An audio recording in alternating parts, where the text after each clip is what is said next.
I was very clear I want to do something different in life. We were featured everywhere, like BBC, Your Story, Hindustan Times, anywhere. ROI of being an entrepreneur is exponential. I need to raise money to survive.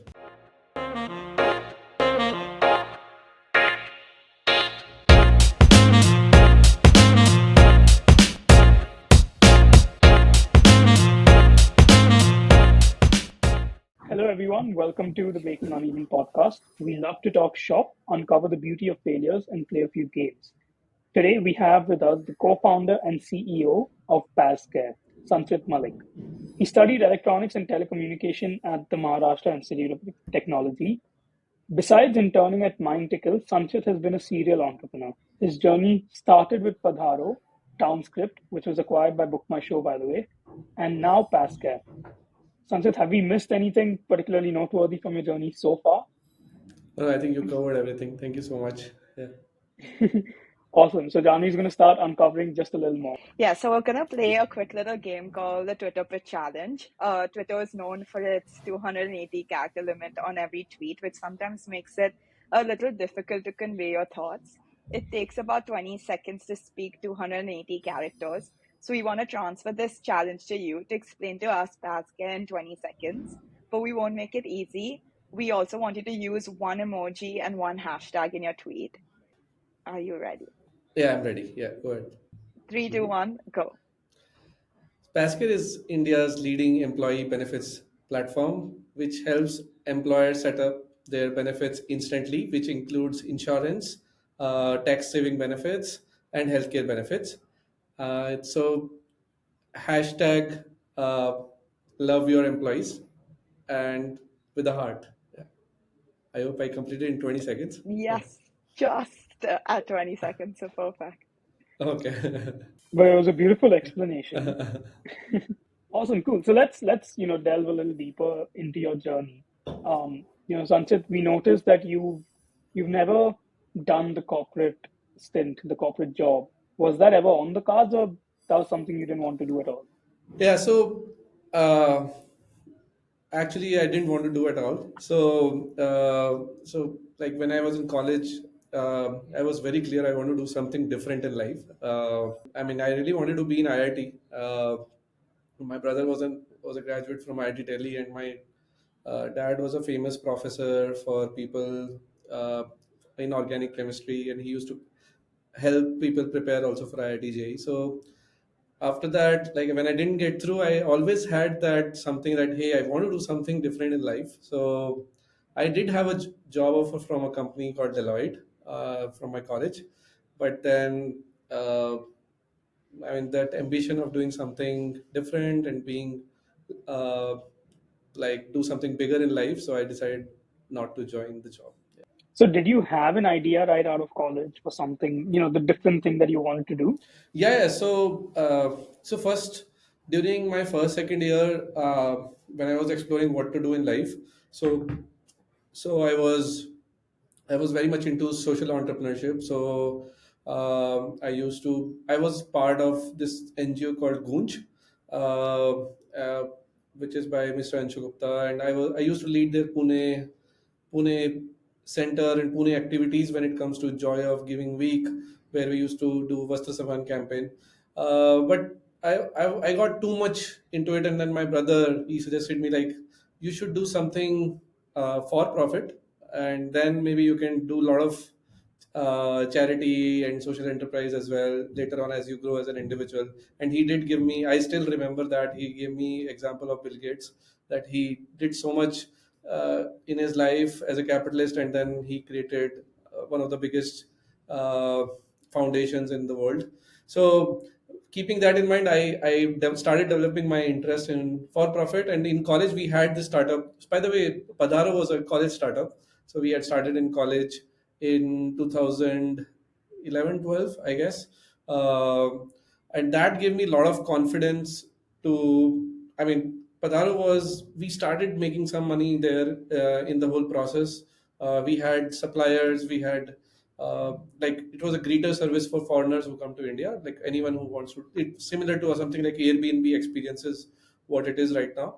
So, and we were featured everywhere. BBC. It was a very novel idea, much ahead of its time. Like BBC, Your Story, Hindustan Times, anywhere. Like I was like, why are we getting so much of media coverage? But at the same time, that helped us build a platform, and we served some 20-25 customers, and built everything from scratch. So that gave us, me personally, a lot of confidence that hey, I can do it. I mean, this is possible, right? You can create some exponential value, and that so though it was not very scalable as an idea, doing as an idea, and it was, the market was not so big. So I realized quickly, and I decided to move on from that. And that's when I met my co-founder Sachin of Townscript in 2013. And we thought like, hey, there is something called Eventbrite in the US, which is uh, like a creator platform for creators to create their events instantly. There was BookMyShow in India, very similar to something like Ticketmaster, and we said like, we felt like, I think, like in the whole e-commerce wave at that time in 2013, we felt that there will be a wave around events as well, and that's when we started Townscript in 2013 with my co-founder Sachin. Yeah, so I mean, I think it all. I'll not say that I instantly, it was a switch to start my own company after college. The previous 2-3 years which I did, where I did a lot of activities during my college, started Padharo, gave me a lot of confidence. I was part of this program called Startup Leadership Program in college. Uh, I mean, we were the first batch in Pune at that time, so that also sort of gave me like a lot of confidence and network to have courage to sort of start immediately after college. Your journey overall, like you've been able to do so many things and also like seek validation at a very early stage with like Padharo, for example. You mentioned that like you got a lot of recognition for that. So to get that kind of validation for your idea while you're still at university is quite like interesting. And like you said that that stint came to an end, but you started that and ended that while you were still at university, so well ahead of the curve. What was your biggest learning from that experience? Yeah, so I think the biggest learning from that, the college experience where we had so much of energy and so much of passion, the biggest learning was that the ROI of being an entrepreneur is exponential. I mean, so the life of a as an employee, if I am not a shareholder, especially in like something like some company like Deloitte, if I had joined there, I mean, I would have grown. I would have done decently there as well. But the value that you can create as an entrepreneur in the people's life, and also in your personal life, is pretty high. And I feel that I was lucky that I graduated at the right time, and I was at the right time at the right and also at the right place. Considering in 2013 it was, now I feel it's like a long time now, but it still feels like yesterday. But at that time, entrepreneurship was picking up, and I was very inspired by people like Sachin Bansal and Kunal Shah, so, and Zishan Hayat, who's the founder of Topper. Uh, uh, I mean, maybe I was like one of the early adopters of entrepreneurship wave in India, but at that time, the biggest learning is that the exponential return and exponential value that you can create as an individual is like much higher value. So it's always good to be an entrepreneur if you can, and create more value than rather than create a linear value being an employee in a larger organization. 100%. Yeah, it's very interesting that you said that, like the ROI, and you learned that like really early on, which is also cool. And the fact that like you're correct in the sense that you were way like in the early times of being an entrepreneur. I think at that point it was still like conventional to start and do a job. So like breaking those barriers. I feel like right now it's more easier, and a lot of young people are more inclined to start something of their own because they're more supported in that sense. And there's a lot more around entrepreneurship and just like knowledge that everyone has around that. But as you said, you were also a fellow at a startup leadership program. And what edge did you get by being part of that program? I think I'll say that being like it helped me like be part of a great network of people, great network of entrepreneurs. So I mean, SLP really played a great role. Like, see, it you build like it's like a flywheel, right? I got into creating Padharo, and Padharo helped me get into SLP. SLP again, it's like a flywheel.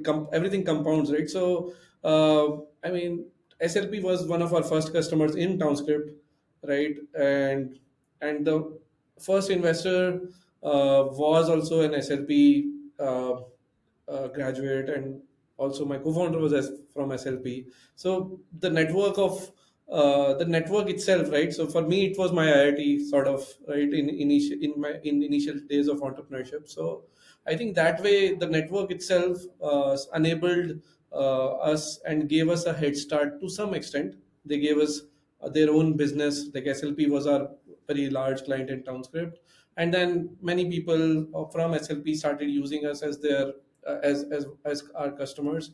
So I think uh, it's a great community. I'm still part of it, and I feel proud.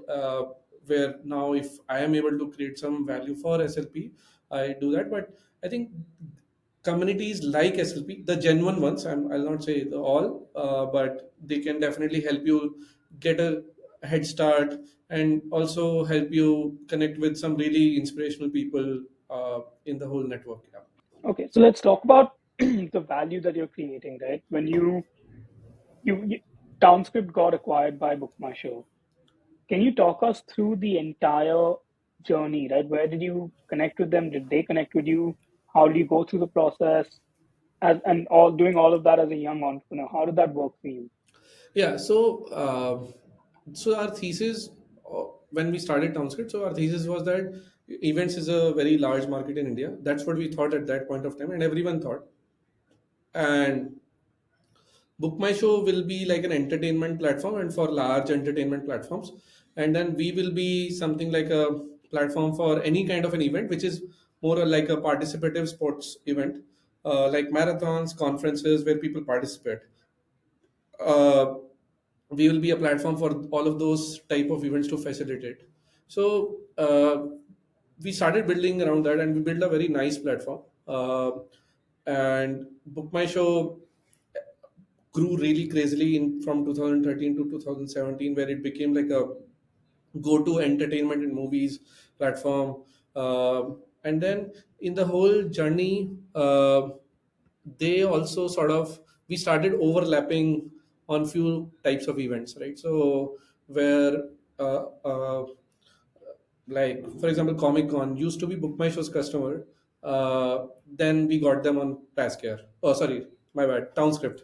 Then we got them on Townscript, and so they were using Townscript as their primary platform, and they were just listing on Book My Show, and the 80% of the business was also happening on Townscript's website. And there were other clients as well, where we started having overlap, where they were using both Townscript and BookMyShow, but Townscript was being used as a ticketing system, and BookMyShow was being used as a marketing platform to get more tickets. So that's where we started seeing some overlap, and then we had some connect with uh, BookMyShow leadership team, uh, and we had met them before as well. And then uh, that's when, like, I mean, in this was in 2017, like after 4 or 5 years we connected. So we also felt that I think it makes sense for us to have a larger partner rather than building ourselves, because the we also realized gradually that it's not a very large market in India. So it's a very niche space. We were doing around 200 250 crore worth of ticket sales annually, with a very small size team, but it was a very scalable product. But at the same time, we also realized that this cannot become a very large company as a standalone business. So it was a gradual, and BookMyShow wanted to get into what we were doing, right? And they were trying to bid, but maybe could not at that point of time. So then it was, and Ashish really liked us. Ashish is the CEO of BookMyShow. And I mean, we have a lot of respect for. I mean, I personally have a lot of respect for their both the founders, and then it was like a natural like partnership. So then, uh, I mean, that's like a sort of more or less. I'll say that we were in their radar, considering we were having a lot of overlap of events gradually. Yeah, you were in the radar, you had a good product, they had demand, they wanted to get into that space. So it worked out Yeah. well. So let's come to Pazcare then. Um, where did the idea for Pazcare come from? Because you've never been in corporate, right? So employee benefits is not something that an entrepreneur thinks about until they have a team that they need to manage it for. And there are pain points that you feel as an employee that you might want to solve for, and then you become an entrepreneur, which wasn't the case for you. But you have said that it was born because of a small car accident that you encountered. So what was the idea? What were the pain points you were trying to solve? Yeah, so I'll give you the. I have a very interesting, basically, journey of coming to this idea. So basically, so the I was very I'll say that, like, taken aback from my previous experience of building company, that hey, I slogged so hard, but the market size was not very large, right? So Townscript was a great success. I'll say that we it was an all cash deal. All the stakeholders made money, and we also made some money in the whole this thing. It was not a stock swap deal, but uh, the uh, the whole in the whole process, my I was carrying one regret. If I can build Townscript, I can build a larger company as well. So there's no doubt about that. I was young. I'm still young, and I'm experienced also this time, right? So I felt that the next time, whenever I'm doing any business, right? So I like to be in the market which is so large, so that market size should not be a problem, right? So there should not be any end to the market size. So and that's when, like, uh, BFSI is one space which is like that. There's no Everyone needs banking, financial services, and insurance. BFSI includes insurance, and very interested about. I've always been very intrigued about this space, the whole banking, finance, and financial services and insurance space. So that's when I was looking for a lot of ideas in this space where, hey, it is not winner take all. There can be multiple companies in this space, in financial service space, and at the same time, uh, it's very large, right? You can build a large company. So there are so many banks, so many lending companies, so many insurance companies. So in the whole scheme of the things, when I was looking for different ideas, like what can be digitized in the whole process, right? While looking at, there were so many lending companies at that time. I'm talking about 2019, and that's when many digital stockbroking companies had come up. A lot of action had started happening already in 2017, right? There was a wave of companies in lending also, and that's when I've realized that in BFS there is one I where there is nothing of sorts happening, right? So there was only one company, which is Policy Bazaar, was doing, and then Digit had come and Echo had come. This was 2018-19. I'm talking about, and that's when I felt that there will be multiple players in this segment, which will be, and the trigger was the car. Somebody hit my car. My car wash guy hit that car, and then I realized that. I was very much actually very disturbed because I had not used my car insurance ever. So, and actually, I had Digits policy, and the experience was very smooth. And that made me realize that, hey, can this be looked from different perspective, especially B2B? So, Townscript was a B2B driven marketplace. Actually, it's a B2B platform. So, B2B is my strength as an entrepreneur, right? So, I thought, like, hey, I think I can build a B2B company. So, why don't I see this space from B2B perspective, the insurance space? And that's when I realized that everything is happening manually, and why don't I jump into it? Yeah. Yeah, it's interesting how like something like so tiny in the grander scheme of things can change like the trajectory of your entire journey of everything that you were doing. because like even if you were in like exploring options in like the banking, finance, insurance sector, it took like a tiny accident to like switch and like trigger that idea. So that's like really cool to see like how like how people also like adapt from what's like around you and what you experience, and like that's the way the entire journey so far has led. But something that also was really interesting to see was that in a like within a span of less than 3 years, like you have a team of more than 170 members. So how did that happen? Like how was the scaling so large? And also if you have like any tips on managing people. Yeah, so I'll say that this is like the market was very hot in 2021. I didn't expect it to become so fast moving, and there was so much of liquidity. And when I came back to starting from scratch, I was really shocked because when I had started, this was in 2013. At that time, raising money was very difficult, and then I realized that now. The market is moving faster than I think. I thought like first let me get some customers and then I'll reach out to investors.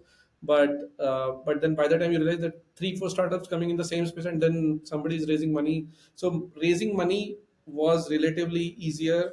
So then building the business at that time, which is always the other way around.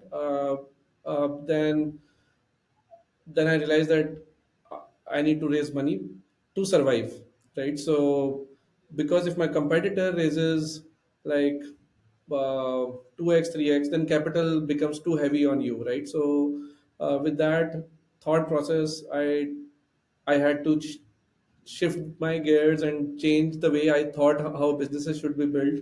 And I went to the market and we raised almost 100 crore rupees in 1 year.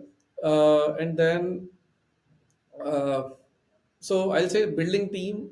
My experience of building Pazcare, sorry, TownScript, building my previous company really helped me. So this time, if I was the first time entrepreneur, I might not have got so much of courage and move fast in terms of building structure. I knew what I have to do. I just had to fill the space really fast, and like I know how like what needs to be done in marketing. Basics are sorted everywhere. Sales processes, which CRM to be used, which support software to be used, where to what should be the processes. So the from when it comes to processes and softwares, everything was the same template which I had to just replicate in this company. So and my co-founder and CTO Manish is also a very experienced professional. So he was director of engineering in ClearTax and Mindtickle. So for him to build the tech and product team super duper quick was also not. So now I think it's a very stable market to be honest. Just to match the speed of the market, we had to move very fast. But I'll say that here, being experienced helped. I wouldn't have been able to sort of execute really well with so much of efficiency if I was a first time entrepreneur, at least from the speed perspective. Yeah. Fair enough. And any tips for the rest of the entrepreneurs on managing such a large team? Yeah. So there are two, three things. One is as a CEO, your job is to give direction to the company, right? Like not to get into uh, I mean, you can't be everywhere. That's what you realize when you have quite a many number of employees and number of team members. So you need to have a very strong leadership team, and the most important thing is you need to create a culture of trust first, right? You need to. I mean, right now I'm in Pune. We have 120 members sitting in Bangalore.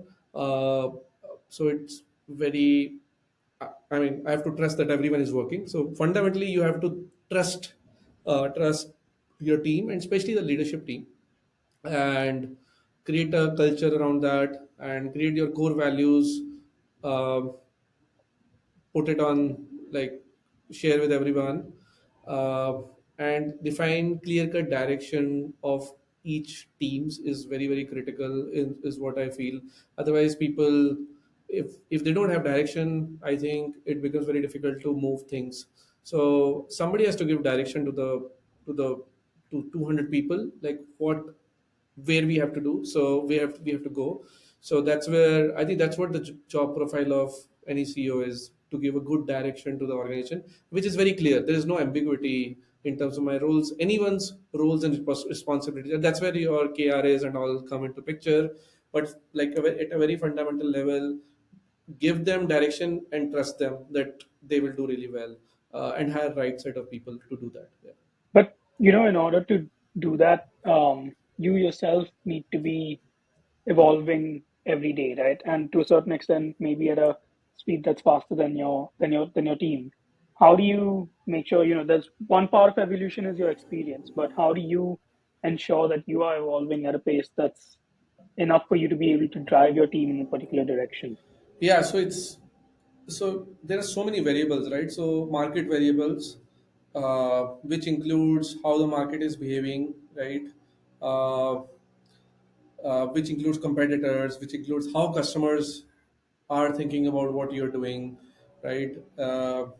I feel that you have to be in the market, right? So if you have a sense of the market really, really good, then you can adapt with the market, right? So for example, last 2 years you were supposed to be aggressive. This year you're supposed to be efficient, right? Uh, I think it's a sense of being able to analyze that what's being self-aware of what's happening, and then having a continuous learning uh, mindset plus conviction. So for example, I mean, there is so much of wave of web3 last year, then now AI, right? But is it relevant to what you're doing?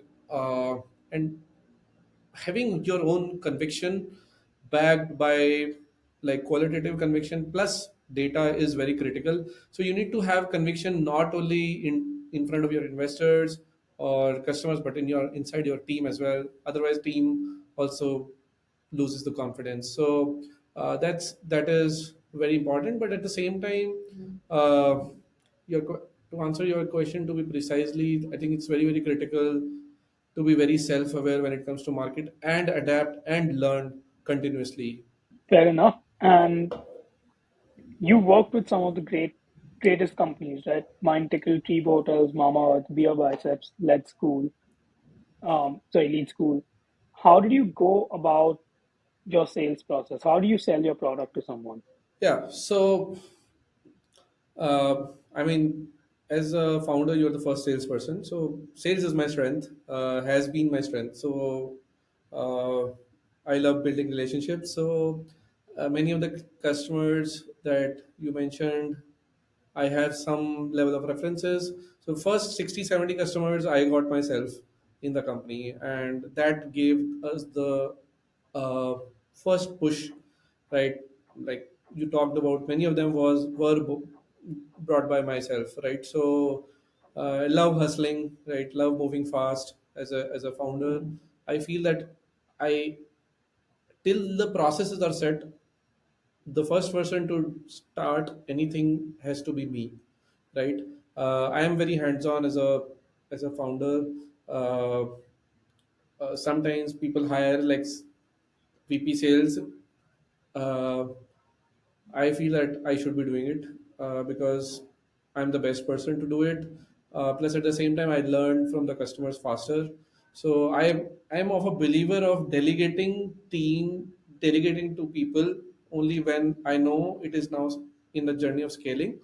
But when it comes to uh, finding 0 to 1 in any kind of, like, whether it is customer support or new sales or product, it's my responsibility. So I did all the sales by myself. Initially we were a very two three members team, and I used to go in every call and close. Now, even now, I try to be involved in larger deals, but gradually now it is not scalable for me to get involved. It's a way, I mean, not so efficient way to sort of scale. Now I have to step back and let it scale, educate my team, but initially it was all done by me. It's cool. I think for anyone, it's difficult to find, like, draw that line or put up that boundary of like when to continue being involved or when to like let go and trust like your team to go ahead with that. So that's definitely a difficult battle to go through. But you also shared with us before, like we started recording, that you recently had a baby. So how's it been balancing the work life with your personal life? So I'll say that I'll give a lot of credit to my wife. So she's the most supportive person, and I'm lucky to have her. So she knows that I have to be here because this is very important.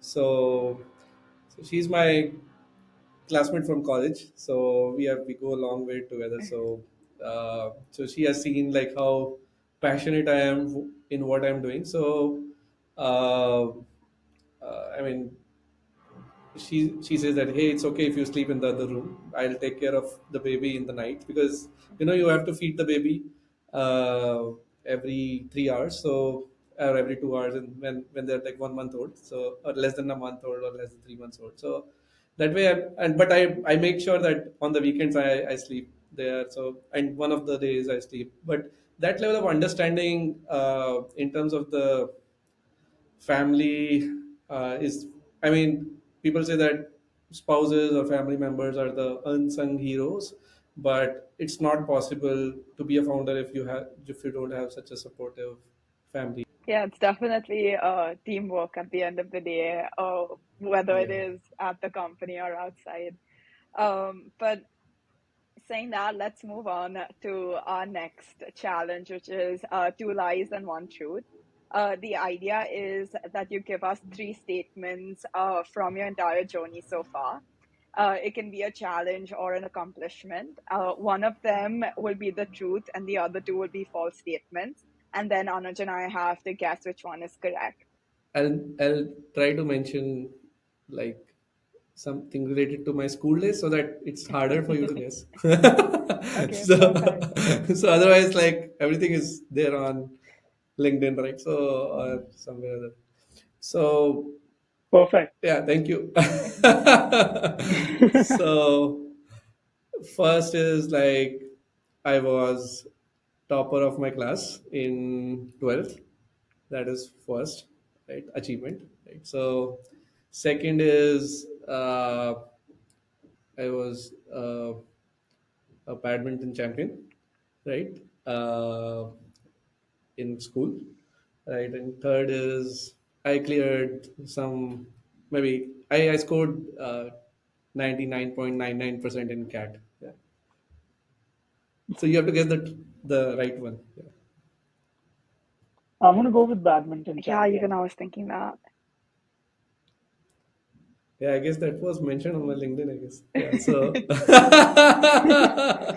yeah, so I'll tell you why. I'll tell you why I chose badminton champion. One is I don't know if 99.99% is possible in cat. I don't think it is.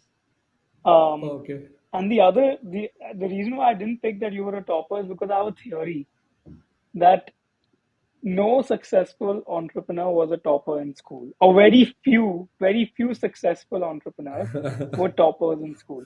It's a random theory. It has Some no real yeah. correlation.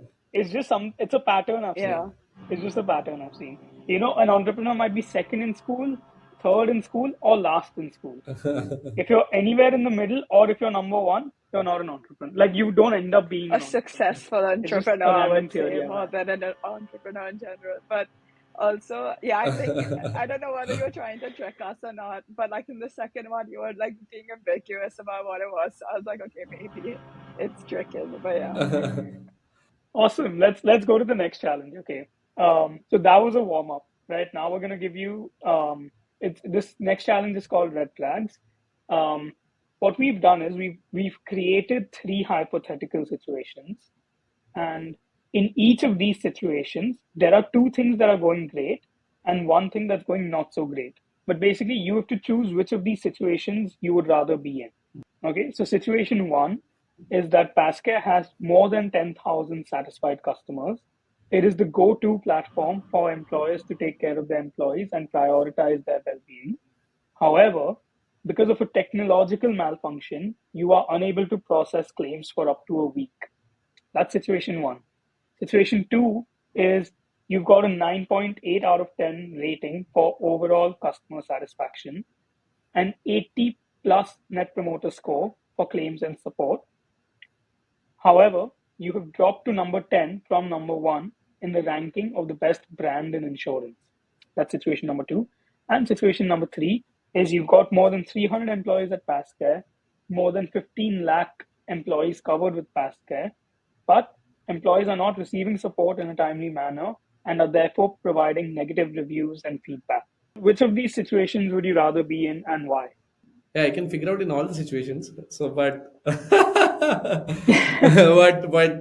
but I think situation two is like a nice place to be in because uh, if my customers are happy, uh, I think that's the most important thing, and they will be with me, and they can help me rebuild my brand if my ranking has fallen down. So yeah, I mean, that's what I'll say. Yeah, Nice. So I wanted to ask you. So you based your answer on the fact that the red flag is something you can tackle, right? Like that's what you were trying to judge is which is the easiest of these three challenges that you can tackle instead of like which of these great things do you want most? right. Was that your thought process? Yeah, I I think how I index is that for me, if my customers are happy, then I can scale, and I can turn around anything. So that was the in the So second situation two. situation, all the my customers are happy. So that's my first priority than anything else. Yeah, They are very happy. yeah, Very yeah. happy. So that's my first priority. I mean, that's what I live for. So anything else can be figured out. Yeah, Fair enough. The customer's always right. yeah, yeah. But yeah, moving on to our final segment, that's the rapid fire. So it's self-explanatory. I'll ask you questions and you need to give us rapid and quick answers.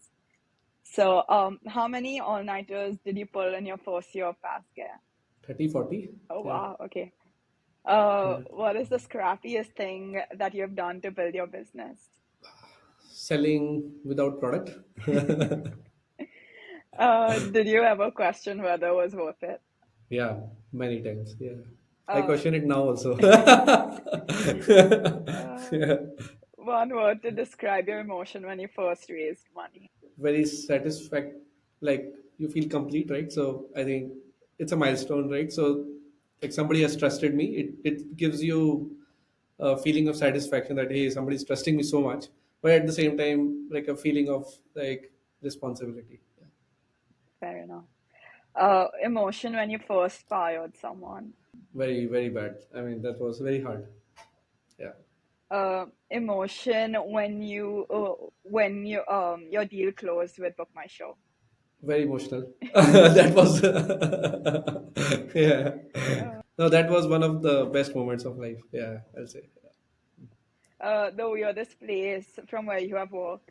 So our office in Townscript, first office, that was a shop which had a shutter, so it could accommodate uh, around 4 people max. That was actually a shop. It's in this place called Mega Center in near Magarpatta city. There's something called Mega Center. You can, and I still remember the number A201. So there, uh, I mean, it could only accommodate 4 people. And one of the days, my friend, I was very excited to show him my office, and then he said, "Where is your office?" I said, "Like, just let me open the shutter first." So, so he was shocked. Yeah, but I still feel very proud. Yeah, Your biggest fear. fear of survival of the company. Yeah, Would you ever retire? I don't know. I Uh, don't know. After seeing my dad, I feel I might not. Yeah, but I don't know. Yeah, yeah. which hobby of yours did your work kill? Ah, singing and badminton. Yeah, Oh, okay. both. Yeah. Books or podcasts? These days, podcasts. No attention spans to read. Yeah. An iPad or a notebook? Notebook. Are you a morning person or a night owl? Morning person. Yeah. And your favorite social media platform? Favorite social media platform these days is LinkedIn. Yeah. LinkedIn. um, so that concludes the rapid fire segment, bringing us to the end of our conversation. But before we let you go, we ask every guest to ask our next guest a question. So we'll first ask you what our previous guest asked, and then we'll ask you what you want to ask our next guest. So Yeah. your question was, Why do you exist? To experience life. Yeah. okay, short and sweet. Maybe. Yeah. I mean, that's what life is, I feel. Yeah. Perfect. Thank you so much, Sanchit, for coming on. It was an absolute pleasure to discuss and talk about your journey. And thank you for sharing your journey to like the rest of us that are trying to do something similar. Thank you so much for inviting me. And I really liked the format. It was very different from other podcasts. So I wish you all the best. Dude, your story is so like authentic. It was absolutely amazing having you. Thank you so much, Anuj. Thank you so Thank you much. so much, Janvi.